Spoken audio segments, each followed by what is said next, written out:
Chicos, espero que ya hayan pasado por las etapas del duelo, que ya hayan pasado por la negación, por la ira. Bueno, por la ira definitivamente han pasado, por la negociación, un poco por la depresión y por último por la aceptación. Espero que ya hayamos llegado a ese punto y con la aceptación de que no existe ningún Islam Makhachev contra Ilia Topuria, debemos darnos cuenta de que no pasa nada, chicos. O sea, incluso que ya hay dos caminos nuevos por ver, ¿verdad? Cada uno lo va a intentar a su manera.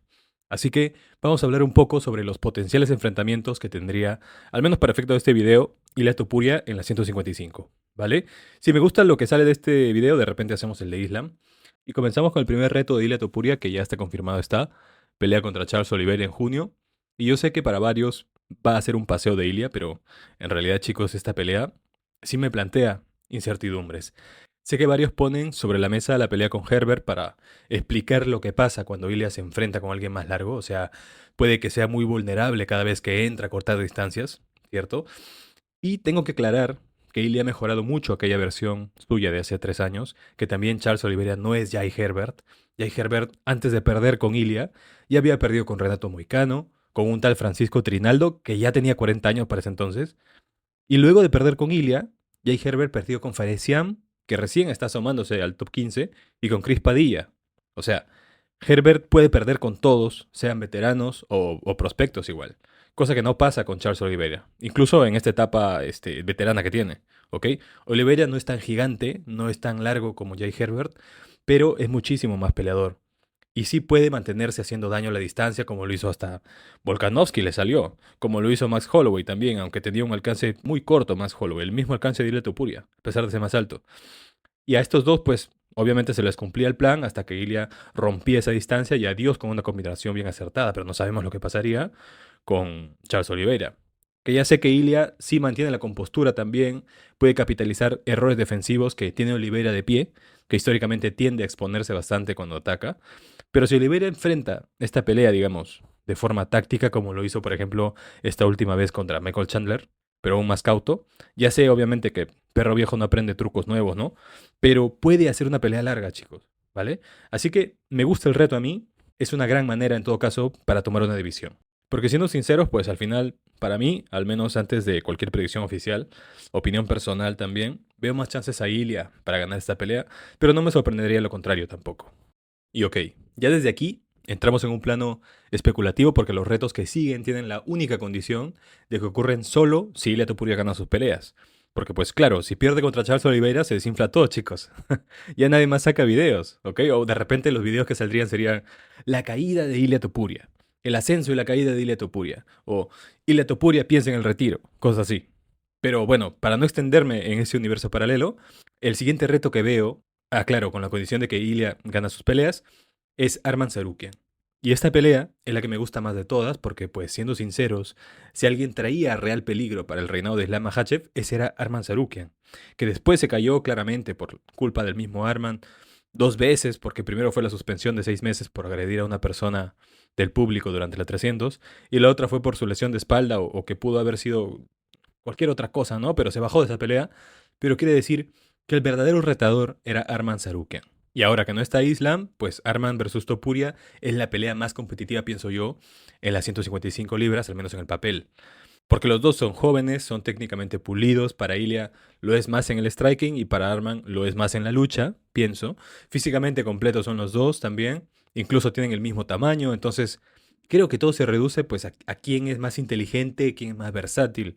Y lo más complejo para Ilia aquí es que, a diferencia de otros oponentes, bueno, para ser más exactos, a diferencia de un Max Holloway o un Volkanovski, porque pues los demás quienes son, Sarukian no necesita desgastar para dominar porque es explosivo, sabe cerrar distancia, puede derribar a casi cualquiera, tanto que ni siquiera necesita del clinch, chicos. O sea, yo veo a Islam, a Belal, a Ankalaev, a Shavkat, a todos, bueno, los que digamos vienen de la escuela o han aprendido de la escuela del sambo, necesitan de la jaula.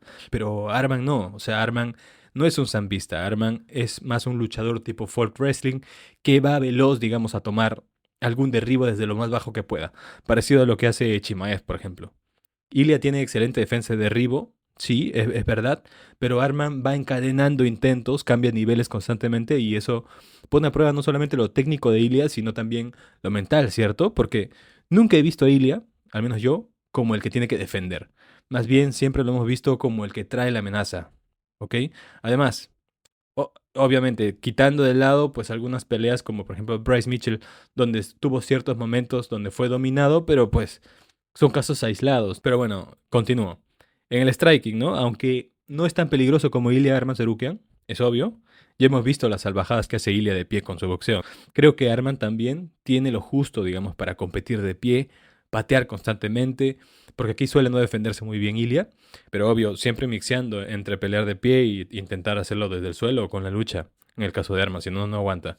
Así que para mí Arman es el reto más importante, que claro, si Ilya gana ahora, en junio, el mejor de los casos sería que esta pelea se dé para fines de año o quizás en enero, quién sabe, ¿ok? Y ya creo que, como en algunas ocasiones ya se ha dicho, que Ilya no tiene, digamos, mucha intención de quedarse tanto tiempo peleando. Una cosa que sí creo posible es que si no se va a quedar muchos años más, hablando cronológicamente de años, quizás y en esos años sí que tiene más actividad. Digo, porque en 145 el corte para él era mortal y no podía pelear tan seguido de repente, pero en 155 quizás sí que pueda sentirse más cómodo y así no sería, digamos, una tortura llegar a ese peso. Así que tomando en cuenta esto, yo diría que su segunda defensa sería a mediados de año, o sea que pelearía cada 6 meses aproximadamente, quizás en junio, en la misma International Fight Week, pero del próximo año, y esta vez ante Paddy Pimblett. Que bueno, mucho se habla del Bernabéu, pero creo que una pelea en horario estelar europeo es un problema tremendo para el UFC, que recauda más en Estados Unidos que en todo el resto del mundo. Así que pues lo vería más como una cartelera en Las Vegas. Yo creo que definitivamente se lo van a querer llevar a Las Vegas o a Nueva York, al Madison Square Garden.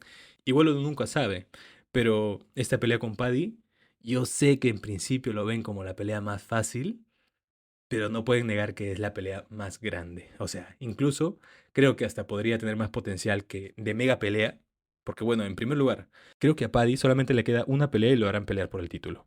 Y siendo así, el oponente perfecto para Paddy es Justin Gaethje.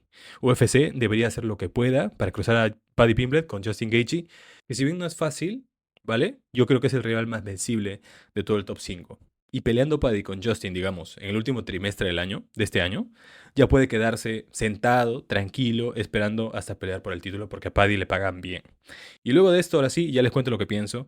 Y es que en esta rivalidad de Ilya e Islam hay muchísima pica competitiva, hay muchos ingredientes, que la lucha georgiana, que es mejor que el sambo, que los rusos son tramposos, son dopados, o que Islam es cobarde, que le tiene miedo o no le tiene miedo, etcétera. Pero chicos, yo me puedo dar cuenta de que este no es un beef de ida y vuelta. Este es un beef de Ilya contra Islam, pero no tanto así de Islam contra Ilya. Rara vez si lo hace, es con mucha tibieza una respuesta de Islam, a duras penas en su cuenta de ex. Pero a lo que voy, incluso en su cuenta de ex de repente ni siquiera la maneja él. Pero a lo que voy es que si no hay un lado B que contraataque igual, el beef es de uno nada más. Y lo vamos a notar. Cosa que veo que con Paddy potencialmente es muy distinto. Paddy Pimblett es incendiario, chicos, es sarcástico, sabe tocar en la llaga para picar al rival y hasta cae bien el tipo. Es demasiado gracioso con ese acento tan particular. For me it's not Hanson it is boy anymore. Now it's chorizo. You know what I mean, lad? No me puedo imaginar las conferencias, y eso desde el lado de las luces, eso desde el lado del show, de las personalidades de cada uno. Ilia con esa mirada que pone, ¿no? De galán de película, tipo Antonio Banderas, tipo, no sé, Mario Casas, así diciéndole que le va a sacar la cabeza, que lo va a retirar, etcétera. Y Paddy de repente tirándole un chorizo, ¿no? Va a ser tremendo, o sea, y creo que puede ser tremendo en lo deportivo también, ¿no? O sea, y ya hablo realmente de lo deportivo aquí, y es que muchos subestiman a Paddy por sus primeros tropiezos técnicos, obviamente, y por lo mucho que se expone, como decía, pero eso es quedarse pues en 2022 de repente, porque Pimblett ha mejorado notablemente su gestión de distancia y con jabs, con low kicks, cierta lectura del ritmo, al menos con Chandler se le vio muy cauto, y creo que ya no es un kamikaze, o al menos no tanto, ¿no? Y ya habiendo peleado con Gaethje para entonces, incluso creo debería haber aprendido mucho más en cómo controlarse ante uno que es más loco que él. Mucho más obviamente con Ilya, que va a ser una persona mucho más cauta, es mucho más cerebral. Es el peleador más cerebral probablemente de su generación. Además, su grappling sigue siendo de los más peligrosos de toda la división. Estoy hablando de Paddy ahora sí. Su transición al suelo es limpia, tiene buen control desde la espalda, excelente diría yo, y una capacidad asombrosa para buscar sumisiones, incluso desde posiciones inestables. estando de pie, por ejemplo. Ilia ha enfrentado grapplers de nivel, pero pocos, al menos en su generación, serían tan dinámicos en el suelo como Paddy Pimblett. Obviamente ya va a haber peleado contra Charles Oliveira, pero no sabemos cómo se va a desempeñar. También, Paddy corta muchísimo peso. En la semana de la pelea baja hasta 155, pero su cuerpo rebota hasta más de 180 libras fácilmente. Y lo más impresionante es que esa masa no lo convierte en un peleador lento en el suelo. Es muy activo cuando está en el suelo, más bien. Su control posicional es bueno también, acumula daño. El clinch tiene fuerza también de sobra. Y con el perdón de Charles Oliveira, esto sería, junto a Arman Tsarukyan, el mayor reto físico. Estoy hablando de físico de Ilia hasta el momento. Especialmente si la pelea va al suelo sería de lo más complicado. Ilia también sabemos que es un tipo muy bueno en el suelo. Podría defenderse, pienso, con éxito, pero también tendría que evitar errores, ¿verdad? Sobre todo si va a mixear. No puede confiar en un derribo como algo seguro. No puede tampoco quedarse dentro de la guardia de Paddy Pimblett por mucho tiempo porque es súper peligroso. Y el striking sí a Ilia debería favorecer ampliamente.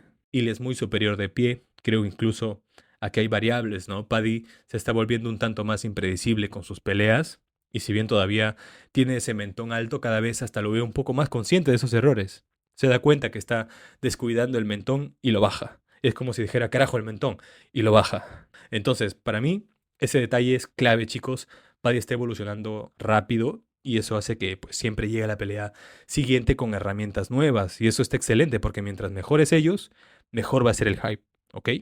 Y por último, el factor psicológico, amigos. Ilia es una máquina mental, pero Paddy también, a su manera, claro.